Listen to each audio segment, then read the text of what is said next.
নমস্কার, আমি অভিষেক মুখার্জি। আমার ইউটিউব চ্যানেলে আপনাদের সকলকে স্বাগত। আজকের আলোচনা দশম শ্রেণীর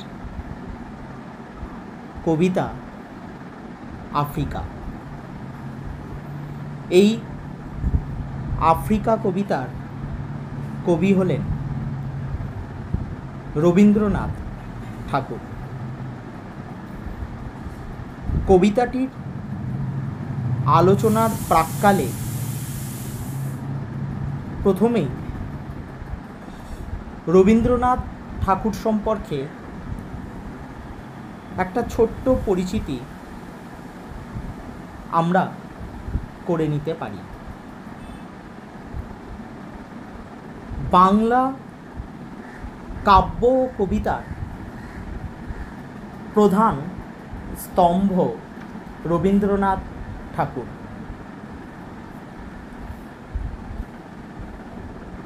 1861 খ্রিস্টাব্দে 7ই মে তাঁর জন্মগ্রহণ এবং মৃত্যু 1941 খ্রিস্টাব্দের 7ই আগস্ট। বাংলা কবিতা আজ যে বিশ্ব মানচিত্রে একটা আলাদা স্থান দখল করে আছে, তার অন্যতম হোতা কিন্তু রবীন্দ্রনাথ ঠাকুর। তাঁর কাব্যের যে সংখ্যা দেখি আমরা, তা প্রায় 51টি। এই 51টি কাব্যগ্রন্থকে কয়েকটি পর্বে আমরা ভাগ করেছিলাম। তাঁর সাহিত্যে নোবেল প্রাপ্তি 1913 খ্রিস্টাব্দে সংস অফারিং কাব্যের জন্য। আসা যাক আমাদের আলোচিত কবিতা আফ্রিকা। পর্যায়ক্রমিক বিন্যাসে আফ্রিকা কবিতার উৎস হিসেবে আমরা পাই, এটি প্রথম প্রবাসী পত্রিকায় 1343 বঙ্গাব্দের মাঘ মাসে প্রকাশিত হয় এবং পরবর্তী সময় আমরা দেখি পত্রপুট কাব্যগ্রন্থের দ্বিতীয় সংস্করণে 1345 বঙ্গাব্দে পুনরায় প্রকাশিত হয় শ্রাবণ মাসে। তখন কিন্তু কবিতাটির কোনো নামকরণই ছিল না, শুধুমাত্র 16 সংখ্যক কবিতা হিসেবেই পরিচিত ছিল। পরবর্তী সময় আমরা দেখি বিশ্বভারতী থেকে সঞ্চয়িতা গ্রন্থে এটি প্রকাশিত হয় নাম সহ। এই কবিতাটির সামগ্রিক উৎস এইরূপ। আফ্রিকাকে নিয়ে কেন রবীন্দ্রনাথ কবিতা লিখলেন, এর পিছনে কয়েকটি কারণ আছে। তার মধ্যে প্রধান, রবীন্দ্রনাথ ঠাকুর সারা জীবনে যে কয়েকটি দেশ পরিভ্রমণ করেছিলেন, প্রতিটি দেশই তাঁর কবিতায় কিংবা কোনো না কোনো মহাদেশ তাঁর রচনায় স্থান করে নিয়েছিল। কিন্তু আফ্রিকা কোথাও না কোথাও বাদ পড়েছিল। একটা সময় আমরা দেখি রবীন্দ্রনাথ ঠাকুরের ব্যক্তিগত সচিব কবি অমিয় চক্রবর্তীর অনুরোধেই রবীন্দ্রনাথ ঠাকুর আফ্রিকা কবিতাটি লেখেন। তার কারণ, আফ্রিকা কবিতার যে প্রেক্ষাপট, সেই প্রেক্ষাপটে লুকিয়ে থাকে প্রধানত উগ্র সাম্রাজ্যবাদ এবং ফ্যাসিবাদ তত্ত্বের এক প্রভাব। আমরা দেখেছিলাম সেই রবীন্দ্রনাথ যিনি জালিয়ানওয়ালাবাগের হত্যাকাণ্ডের জন্য ব্রিটিশ সরকারের নাইট উপাধি পর্যন্ত পরিত্যাগ করেছিলেন। আমরা দেখেছিলাম সেই রবীন্দ্রনাথকে যিনি অসহযোগ আইন অমান্য আন্দোলনে সমর্থন জানিয়েছিলেন। সেই রবীন্দ্রনাথ তাহলে কেন উগ্র সাম্রাজ্যবাদ কিংবা ফ্যাসিবাদের বিরুদ্ধে কলম ধরবেন না? তারই বুনিয়াদ আমরা আফ্রিকা কবিতায় লক্ষ্য করি। এই আফ্রিকা কবিতার আলোচনার প্রাক্কালে আমরা যদি রবীন্দ্রনাথ ঠাকুরের কবি হিসেবে বিশেষত্বকে দেখতে পাই, তা কিন্তু শেষ জীবনে এই কবিতাতেও খুব সুন্দরভাবে ধরা পড়ে। কয়েকটা আলোচনার সুবিধার্থে আমরা পয়েন্ট করে নিতে পারি তার কবি হিসেবে বিশেষত্ব যে যে দিকগুলিতে ধরা পড়ে। প্রথম, বাংলা সাহিত্যে ভোরের পাখি বিহারীলালের ফলে বাংলা কবিতায় রোম্যান্টিকতার যথার্থ পদযাত্রা শুরু হয় রবীন্দ্রনাথের হাতে। দ্বিতীয়ত, তার কবি জীবন ছিল যেমনই ব্যক্ত তেমনই বৈচিত্র্যধর্মী। তৃতীয়ত, আমাদের যে সমকালীন বাংলাদেশ, বাংলাদেশের প্রকৃতি, বাংলার ঐতিহ্য তার কবিতায় উঠে আসে। এবং চতুর্থত, যেটি শেষ বলা যেতে পারে, দেশ থেকে বহির্বিশ্বের সমস্ত ক্রিয়া প্রতিক্রিয়া ইথারের মতো ধরা দেয় তাঁর কবিতার সর্বাঙ্গে। আলোচিত কবিতা এই চতুর্থত দিকটিকে আরও বেশি নিবিড় করে দেয় আলোচনার সুবিধার্থে। আমরা আফ্রিকা কবিতাকে আলোচনার সুবিধার্থে কয়েকটা ভাগ করে নিতে পারি। তাহলে কবিতার যে ভাবনা তা কিন্তু আরও সুন্দর করে দর্শিত হয়। প্রথমে আমরা দেখতে পারি আফ্রিকার এক ভৌগোলিক সত্তা। আফ্রিকার সেই ভৌগোলিক সত্তাটা আমাদের কাছে কবি উন্মোচিত করেন। কি দেখা যাক। উদ্ভ্রান্ত সেই আদিম যুগে স্রষ্টা যখন নিজের প্রতি অসন্তোষে নতুন সৃষ্টিকে বারবার করেছিল বিধ্বস্ত, তার সেই অধৈর্যে ঘন ঘন মাথা নাড়ার দিনে রুদ্র সমুদ্রের বাহু প্রাচী ধরিত্রীর বুকের থেকে ছিনিয়ে নিয়ে গেল তোমাকে আফ্রিকা। বাঁধলে তোমাকে বনস্পতির নিবিড় পাহারায় কৃপণ আলোর অন্তঃপুরে। তাহলে কি বলছেন কবি? উদ্ভ্রান্ত আদিম যুগে যখন সৃষ্টিকর্তা তার নিজের প্রতি অসন্তুষ্ট হয়ে নিজের সৃষ্টিকেই বারবার বিধ্বস্ত করেছিলেন, তখন তার সেই অধৈর্য হয়ে ওঠার মুহূর্তে ভয়ঙ্কর সমুদ্রের বাহু পূর্বাঞ্চলীয় ভূখণ্ড থেকে আফ্রিকাকে বিচ্ছিন্ন করে নিয়ে গিয়েছিল। হ্যাঁ, এই আফ্রিকার বিচ্ছিন্ন হওয়ার ঘটনার পিছনে যেটি উঠে আসে, আমরা কি দেখি? অ্যালফ্রেড ওয়েগনার 1912 খ্রিস্টাব্দে একটা মহাদেশীয় চলনতত্ত্ব আবিষ্কার করেছিলেন এবং সেই তত্ত্বের সংশোধন তিনি 1924-এ করেন।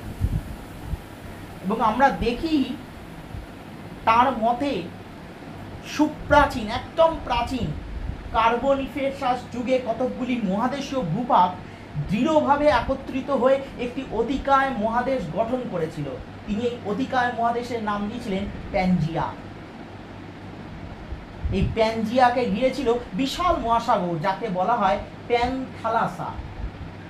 আমেরিকা, ইউরোপ, এশিয়া নিয়ে গঠিত ছিল প্যানজিয়ার উত্তরাংশ, যার নাম ছিল লরেশিয়া।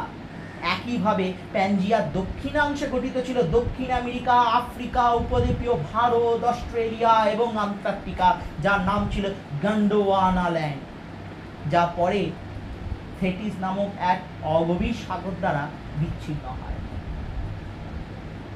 স্বাভাবিকভাবেই পরবর্তী সময় আমরা দেখি আফ্রিকা কোথাও না কোথাও বিচ্ছিন্ন হয়ে পড়ল।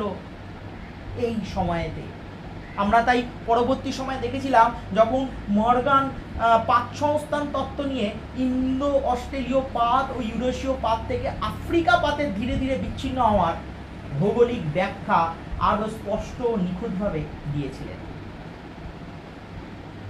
কিন্তু এই তত্ত্বটা ছিল আরো পরে 67-68, কিন্তু আমরা রবীন্দ্রনাথকে বলে থাকি ভবিষ্যৎ দ্রষ্টা, সুদূর প্রসারী। তার ভাবনার মধ্যে একটা ভবিষ্যৎ চিন্তা লক্ষ্য করা যায়। ঠিক তেমনই আমরা দেখি এই কবিতাতেও আফ্রিকার ভৌগোলিক তত্ত্বকে প্রথম স্তবকে খুব সুন্দরভাবে তিনি স্থাপন করলেন।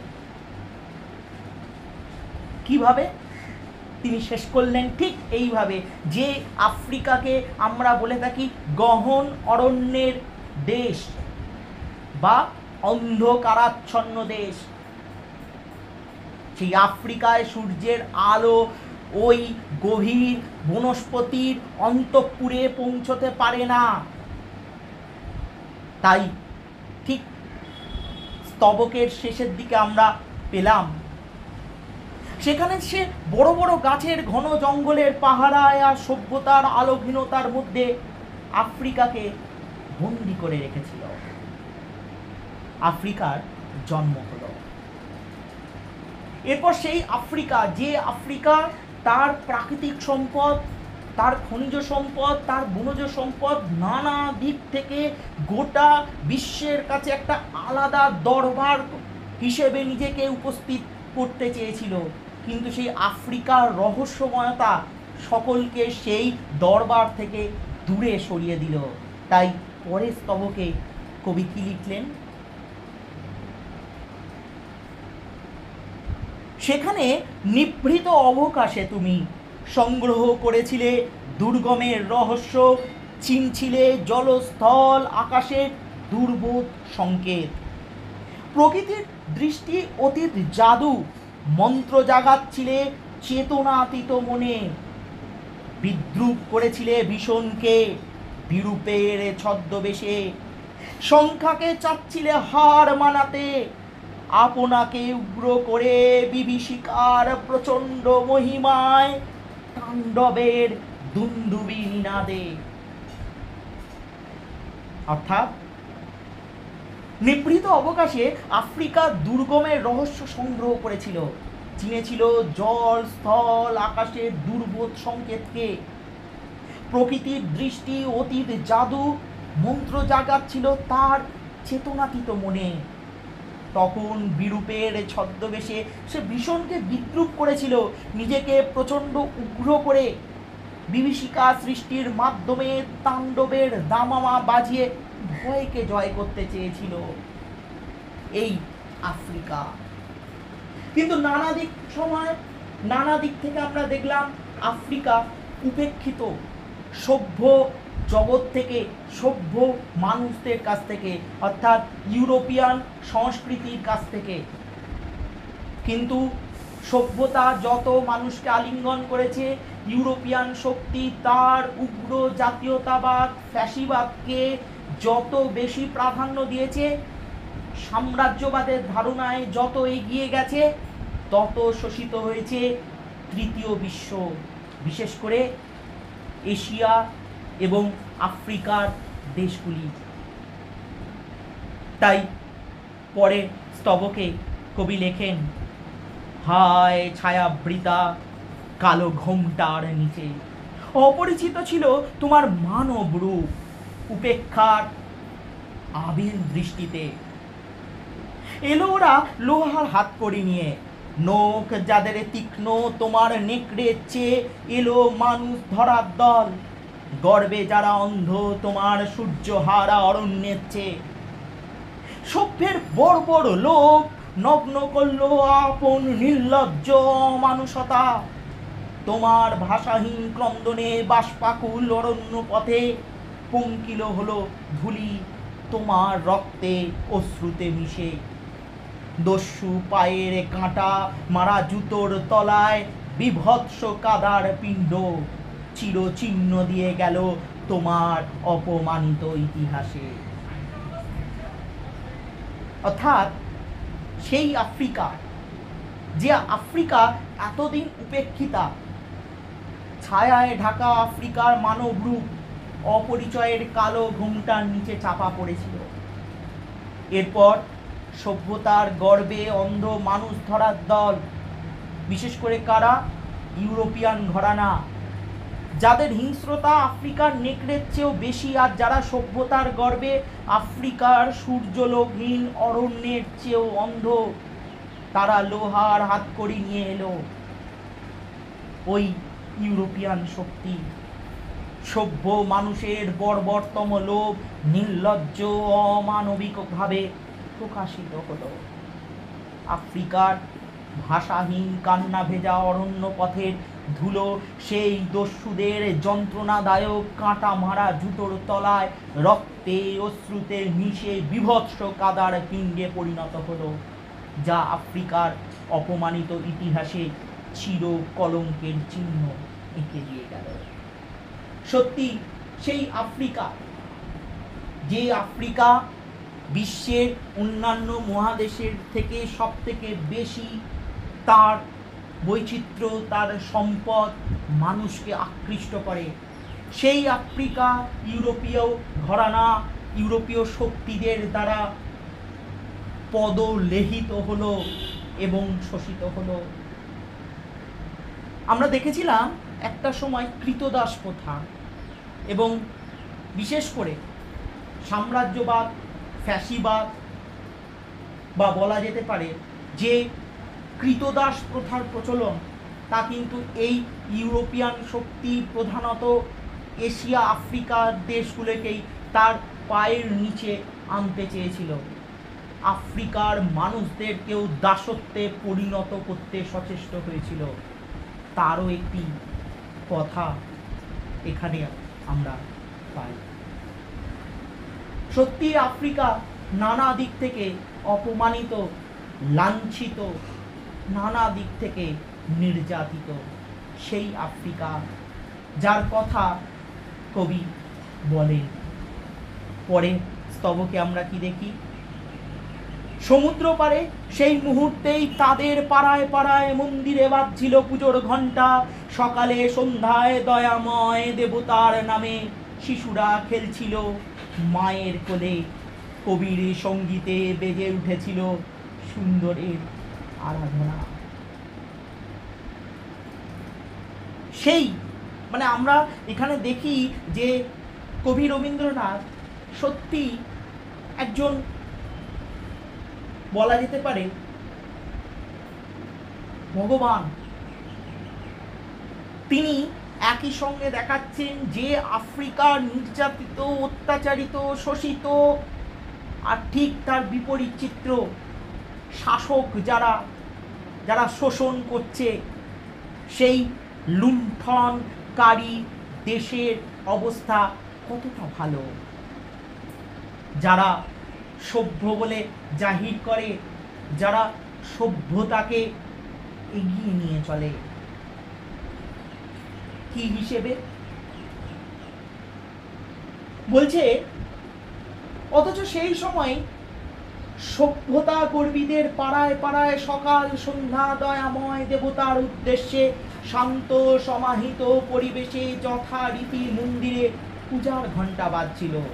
শিশুরাও মায়ের কোলে স্বাভাবিক আনন্দে খেলছিল। কবির সঙ্গীতের মধ্যেও বেজে উঠেছিল সুন্দরের আরাধনার সুর। কিন্তু আফ্রিকা কোথাও না কোথাও অত্যাচারিত, কোথাও না কোথাও সেই আফ্রিকার উপর শোষণের মাত্রা বেড়েই চলেছে। তাই শেষ স্তবকে কবি লেখেন, আজ যখন পশ্চিম দিগন্তে প্রদোষকালে ঝঞ্ঝা বাতাসের রুদ্ধশ্বাস, যখন গুপ্ত গহ্বর থেকে পশুরা বেরিয়ে এলো, অশুভ ধ্বনিতে ঘোষণা করল দিনের অন্তিম কাল। এসো যুগান্তের কবি, আসন্ন সন্ধ্যা রশ্মিপাতে দাঁড়াও ওই মানহারা মানবীর দ্বারে, বলো ক্ষমা করো হিংস্র প্রলাপের মধ্যে, সেই হোক তোমার সভ্যতার শেষ পুণ্যবাণী।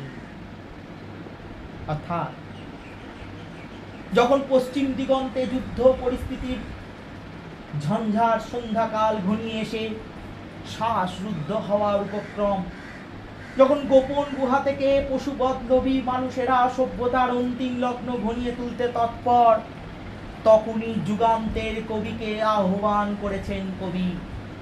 যুগান্তের কবি এই সভ্যতার সংকট সন্ধ্যার শেষ আশার আলোটুকু নিয়ে মানহারা মানবী আফ্রিকার দুয়ারে দাঁড়িয়ে বলবেন,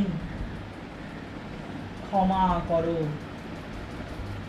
হিংস্রতার ও হানাহানির আস্ফালনের মধ্যে তাই মানব সভ্যতার শেষ পুণ্যবাণী। অর্থাৎ এই যে আফ্রিকার ওপর অত্যাচার, ইউরোপিয়ান শক্তি কর্তৃক তাদের যে বর্বর নির্যাতন, তারই প্রতিবাদ ধ্বনি এই কবিতায় আমরা দেখতে পাই। এবং স্বাভাবিকভাবেই আমরা যদি এই কবিতার ভাব সত্যকে দেখি, তাহলে আমরা দেখি সৃষ্টিকর্তা অর্থাৎ ভগবান যে আফ্রিকাকে পূর্বাঞ্চলীয় ভূখণ্ড থেকে বিচ্ছিন্ন করে দুস্তর সমুদ্র পাড়ে একাকী অরণ্যের আলোহীন নিস্তব্ধতায় বন্দী করেছিল, একদিন সেই আফ্রিকায় ক্রমশ দুর্গম রহস্যময়তা আর দুর্বোধ্য সংকেতের ইন্দ্রজালের মধ্যে নিজেকে হারিয়ে ফেলেছিল, নিজের রূপকে চিনিয়েছিল। কিন্তু মানব সভ্যতার বিকাশ উন্নত ঘটলেও আফ্রিকাতে হয়তো হয়নি।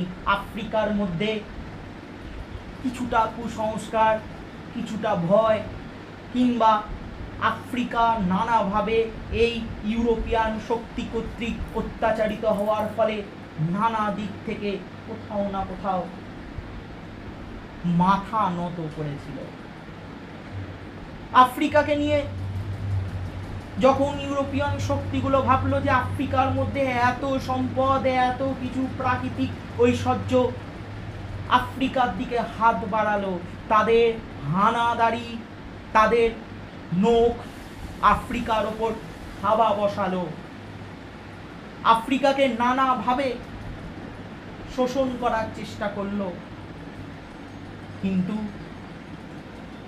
কবি আশাবাদী, একদিন না একদিন এই সাম্রাজ্যবাদ, এই বৈষম্যবাদ, এই অমানবিকতা কিংবা এই ফ্যাসিবাদের ধ্বংস হবেই হবে। তাই তিনি লিখতে সক্ষম হয়েছিলেন, বা তিনি বলতেও পেরেছিলেন, মানবতার যদি এই অপমৃত্যু রোধ করতে হলে সেই মুহূর্তে প্রয়োজন ছিল অবজ্ঞাত বঞ্চিত আফ্রিকার দ্বারে গিয়ে মানুষের ক্ষমা চাওয়া ও বিশ্ব মানবতার পূজারী যুগান্তের কবির ক্ষমা স্বীকার করা। এটাই হওয়া উচিত, এবং এটাই হয়তো সেই সভ্যতার শেষ পুণ্যবাণী হয়ে উঠবে, যে ক্ষমা করো। কারণ যে সভ্যতা নতুন কিছুকে গ্রহণ করছে, নতুন কিছুকে নিয়ে এগিয়ে চলছে, সেই সভ্যতা একদিন না একদিন ধ্বংস হবেই, একদিন না একদিন শেষ হবেই। আর সেই ধারণায় এই কবিতায় কবি তুলে ধরেন। এখানেই এই কবিতার একটা বিষয়বস্তু আলোচনা করা গেল। এই কবিতা থেকে বেশ কিছু তথ্য দিয়ে দেওয়া হচ্ছে। অবশ্যই ভিডিওটি সম্পূর্ণ দেখার চেষ্টা করো সকলে। ধন্যবাদ।